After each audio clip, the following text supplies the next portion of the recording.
On the broadcast, and this concerns the TMC MP Mahua Moitra, who's been embroiled in the cash for Querry scam. And even as that storm snowballs, Mahua Moitra has taken to social media and she has put out a tweet. Let me read out from her tweet.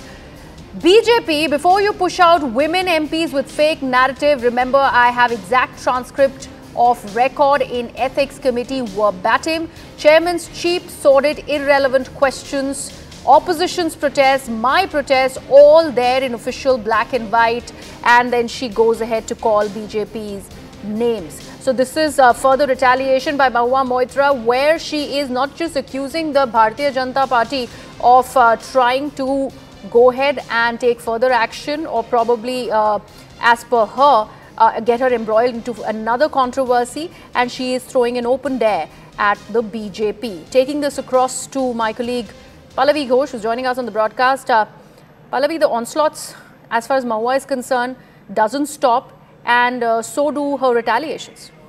Absolutely. In fact, we are now looking at a countdown to the Ethics Committee to present its report soon, and which we are being told can happen anytime soon, which goes across to a speaker. And then it will be interesting to see what it recommends. Her last interaction with the Ethics Committee did not end well, where she has come out with some very, very strong accusations against the committee, which she has called a kangaroo court, which is BJP heavy. And now she's saying that I'm aware of the fact that there are attempts to disqualify me, but if the BJP thinks that I can be silenced by being thrown out of parliament, that's not going to be happening. So clearly she's now projecting herself as a fighter whose voice cannot be silenced, and all this becomes very important because soon she'll have to contest elections in 2024 if the TMC gives her a ticket from Krishnanagar.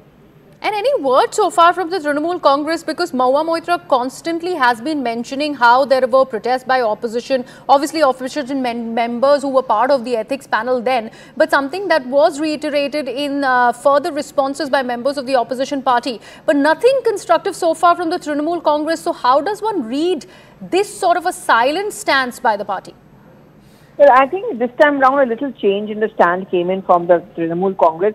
But this was post her the Ethics Committee outburst, where she talked about the fact that she was asked personal and humiliating questions. The TMC immediately did a press conference. I mean, the Women and Child Welfare Minister of Bengal government, Shashi Panja, she did a press conference and she said that the modesty of a woman has been outraged. That's because the TMC's compulsion also is that at least when she is raising a woman's issue, her modesty being outraged, her party cannot remain silent. Yes. It will be interesting to see if the Ethics Committee recommends a disqualification, and if she gets disqualified, what's the stand then of the TMC regarding the graver allegations against her.